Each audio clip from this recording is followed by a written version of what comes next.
I get through the gears and capable of making all right decisions and having bad ideas. Now it's 3 in the morning and I'm trying to change your mind. Left you multiple missed calls until my message you replied. Assalamualaikum warahmatullahi wabarakatuh. Perkenalkan, nama saya Nurlinda, NIM 241020366, kelas A, Program Studi Administrasi Publik, Fakultas Ilmu Sosial dan Ilmu Ekonomi, Universitas 19 November Kolaka. Kali ini saya akan menjelaskan tentang bagian perimbangan keuangan antara pemerintah pusat dan pemerintah daerah.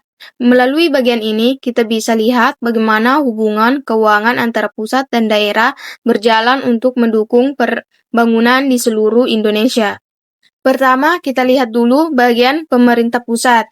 Pemerintah pusat memiliki APBN, yaitu Anggaran Pendapatan dan Belanja Negara.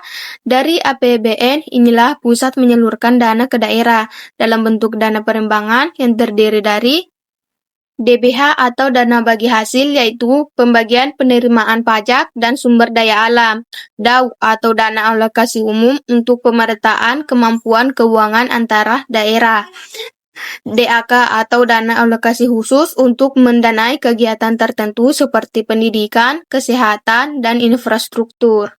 Selain itu, ada juga dana otonomi khusus dan dana penyesuaian. Semua dana ini digunakan untuk membantu daerah menjalankan urusan yang dilimpahkan dari pusat atau disebut juga desentralisasi.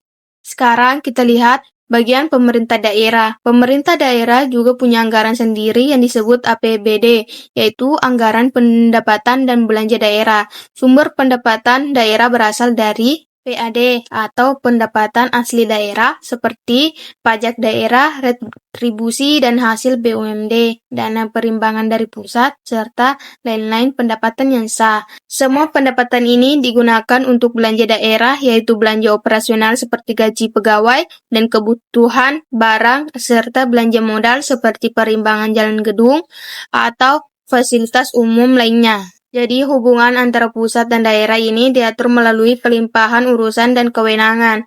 Dana dari pusat membantu daerah agar bisa menjalankan fungsi pemerintahan dengan lebih baik dan mandiri. Selain itu, ada juga kegiatan dekonsentrasi dan juga pembantuan, yang artinya kegiatan pemerintah pusat yang dilakukan di daerah melalui kementerian atau lembaga. Ada pula dana vertikal yang digunakan untuk membiayai instansi pusat yang ada di daerah.